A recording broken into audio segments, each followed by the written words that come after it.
Alhamdulillah nahmaduhu wa nasta'inuhu wa nastaghfiruhu wa nastahdihi wa na'udzu billahi min shururi anfusina wa sayyiati a'malina may yahdihillahu fala mudilla lahu wa may yudlil fala hadiya lahu asyhadu an la ilaha illallah wahdahu la syarika lahu syahadatan tunji qailiha min ahwali yaumil qiyamah wa asyhadu anna Muhammadan abduhu wa rasuluhu la nabiyya ba'dah.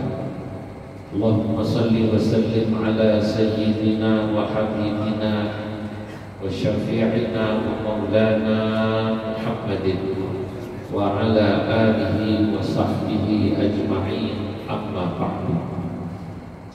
Faya ibadallah, awwala kulli syai'in la ansa an usikum wa iyaya bi taqwallahi wa ta'atihi la'allakum tuflihun. Wa'lamu anna Allah shalla ala nabiyhi qadima wa qala ta'ala wa lam yazal qailan 'alima inna Allaha wa malaikatahu yusalluna 'alan nabiy ya ayyuhalladzina amanu sallu alaihi wa sallimu taslima. Hadirin ma'asyiral muslimin yang dimuliakan Allah Subhanahu wa taala. Tiada kata dan bahasa yang pantas teruntai pada kesempatan yang mulia ini selain ungkapan syukur yang teramat mendalam kehadiran Ilahi Rabbi, kuasa tunggal mengatur kerajaan langit dan bumi yang kekuasaannya tak berujung dan berteduh. Dialah Allah dan yang maha kuasa lagi perkasa, yang dengan kekuasaannya telah meninggikan langit beserta gugusan bintang tanpa tiang dan telah menghamparkan bumi beserta jajaran gunung menjulang tinggi tanpa konstruksi. Ia sing-singkan mentari di ufuk timur, menyinari persada bumi tercinta dengan sinar ultravioletnya. Ia pergilirkan datangnya siang dan malam secara teratur dan sistematis, sehingga belum pernah terjadi malam mendahului siang dan sebaliknya siang mendahului malam. Dialah Allah dan yang maha rahman, maha rahim, maha mengasih tak pilih kasih, maha penyayang yang kasih sayangnya tak terbilang. Begitu besar nikmat dan karunia yang dilimpahkan pada manusia, sehingga jika kita mencoba mengkalkulasi nikmat-nikmat tersebut sekalipun menggunakan alat yang paling canggih, percayalah runtunan nikmat Allah tidak akan pernah bisa kita hitung. Wa in ta'uddu ni'matallahi la tuhsuha. Salawat bertaburkan salam semoga tercurah ke hadirat junjungan kita Nabi besar Muhammad sallallahu alaihi wasallam, Rasul penatur kedamaian yang kedatangannya akan membawa rahmat bagi seluruh alam. Mari kita berdoa semoga kita yang berkumpul bersama di masjid yang mulia ini akan termaktub dan tertulis dengan tinta emas dalam deretan golongan umat Nabi Muhammad sallallahu alaihi wasallam yang bisa mengikuti sunnah-sunnahnya, mengikuti perilaku dan akhlaknya, melanjutkan perjuangan dakwahnya. Hadirin yang dimuliakan Allah, pada kesempatan khutbah Jumat yang singkat ini saya ingin menyampaikan tafsiran atas sebuah ayat yang ada dalam Al-Quran yang ditafsirkan oleh seorang ulama tafsir dari tanah Jawa, persisnya dari tanah Banten, yang bernama Syekh Nawawi Al-Bantani. Saya menemukan Syekh Nawawi Al-Bantani ketika menafsirkan ayat yang ada pada surah Al-Maidah ayat 8. A'udzu billahi minasyaitonir rajim. Bismillahirrahmanirrahim. Ya ayyuhalladzina amanu kunu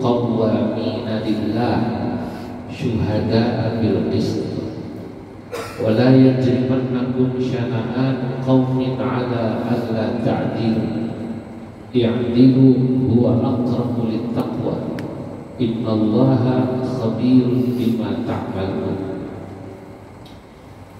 Ayat ini jika diterjemahkan kurang lebih berbunyi, ya ayyuhalladzina amanu, wahai orang yang beriman, kunu qawwamina lillah, jadilah kalian semua orang-orang yang menegakkan ajaran agama Allah. Syuhada bil qisti, dan selalu menegakkan keadilan kepada sesama. Wala yajrimannakum syana'an qaumin, dan janganlah, kata Allah, kebencianmu kepada orang lain lalu kemudian mendorong kalian ala alla ta'dilu, bersikap tidak adil. Ya'dilu, berlaku adillah kepada makhluk Allah. Innallaha khabirun bima ta'malun, karena Allah Maha mengetahui atas apa yang kalian perbuat. Dalam tafsirnya Syekh Nawawi menarik sekali. Beliau mengatakan ayat ini menunjukkan kepada kita bahwa inti daripada agama itu dua. Dallat hadhihi al-ayah ala anna takalif mahsuratun fi naw'aini. Kurang lebih begitu bahasa saya. Inti daripada perintah agama, inti syariat itu dua. Apa itu? Yang pertama, kata Syekh Nawawi, inti an-naw'ul awwal huwa ta'dhimu amrillah. Inti daripada syariat atau perintah agama itu, kita diperintahkan mengagungkan perintah Allah. Jika ada perintah Allah, maka agungkanlah itu. Wahadan naw, dan yang pertama ini ada pada firman yang berbunyi kunu qawwamina lillah. Qawwamina lillah, tegakkanlah perintah Allah. Itu artinya kita diperintahkan untuk mengagungkan perintah Allah. Perintah Allah, saudara-saudara, ada kalanya kita bisa temukan nalar dan logikanya. Kadang-kadang ada perintah Allah yang tidak kita temukan nalar dan logikanya. Tapi jenis atau yang pertama ini, kerjakanlah, agungkanlah semua perintah Allah, baik pada saat kau bisa menemukan hikmah dan kemudian alasannya, maupun ketika kau tak bisa menemukan alasannya. Saudara, akal kita ini terbatas kadang-kadang. Yang sederhana saja, kenapa sholat Jumat 2 rakaat, kenapa sholat asar 4 rakaat, sholat zuhur 2, maghrib 3, subuh 2 rakaat, akal kita tak bisa menemukan. Akal kita tak bisa menemukan. Tapi kami ini perintah Allah, kerjakan. Secara umum akal hanya akan bisa mengatakan, karena kau mendapatkan nikmat luar biasa dari Allah, Allah lah yang menghidupkanmu, Allah lah yang memberi nikmat padamu, maka seluruh perintahnya kerjakanlah. Apakah perintah itu kau bisa terima oleh akalmu, maupun ketika kau tidak bisa terima oleh akal. Itulah kenapa seorang mukmin harus mengatakan ketika Allah memerintahkan kepadanya, Allah mengharamkan sesuatu, menghalalkan sesuatu, Allah membolehkan, memakruhkan, melarang, tidak ada lain kita kecuali mengatakan sami'na wa ata'na. Hanya ketika kita belum bisa mengerjakannya, maka kita harus meminta ampun kepada Allah. Ada perintah Allah, kita dilarang melakukan sesuatu, kadang-kadang kita belum sanggup meninggalkannya, maka jangan itu Anda lakukan karena menentang firman atau perintah Allah.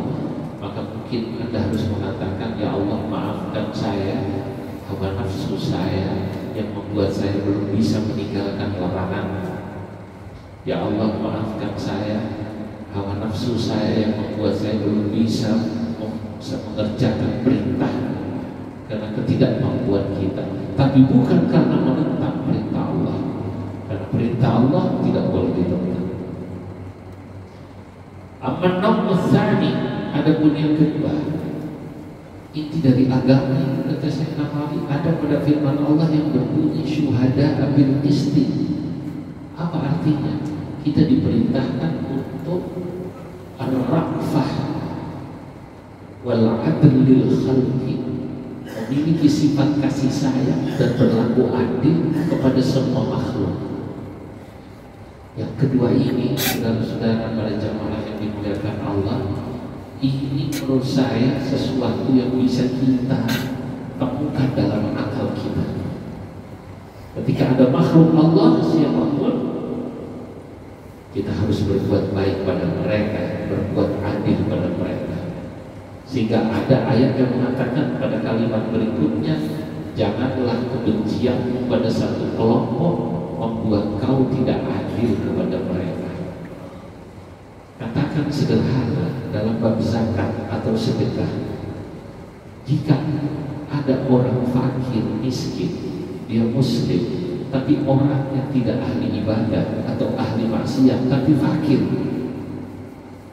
kita tidak suka kefakirannya, kita tidak suka kemaksiatannya, tapi karena dia fakir, karena dia miskin, kita harus berlaku adil. Zakat kita tetap kita berikan pada mereka, sedekah kita tetap kita berikan pada mereka.